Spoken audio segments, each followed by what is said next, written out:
If you're struggling to use diminished scales on bass or just confused by them, I can help you start putting them to use starting today, right now. So first of all, they're very useful for introducing tension into your playing. There's only 3 of them, and because they're symmetrical, you can take any pattern, play it a minor third or a tritone away, and you're still in the scale. This is really cool and makes for efficient practicing, at least on paper. But initially, I found them disorienting and kind of awkward to play. So here are some ways to get them feeling more comfortable, again, starting today, right now. Let's go. First thing I would do is I would relate the diminished scale to some other scale that you already know. Let's start with the minor pentatonic in G. Most people know that one, even beginner players. The diminished scale is going to have the minor third, same as the pentatonic scale, but then also it's going to have the same notes as a minor third higher. Right? Then on the next string over, instead of the natural fourth and natural fifth, you have a flat 5 and then the natural 5. And then one string over, instead of just the flat 7 and the root, we have both of those notes as well as a half step above the root, as well as a half step below the flatted 7th.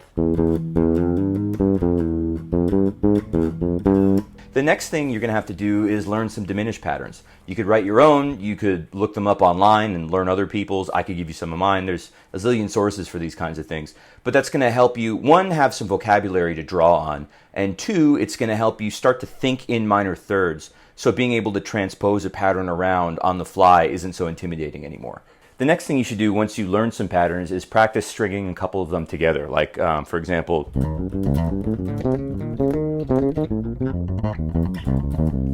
something like that.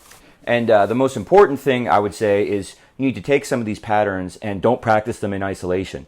You need to at first, but then you need to practice folding them in and shifting gears between the diatonic and pentatonic scales you're more comfortable with now, getting into that diminished sound, and then getting back again to where you came from. So, for example, something like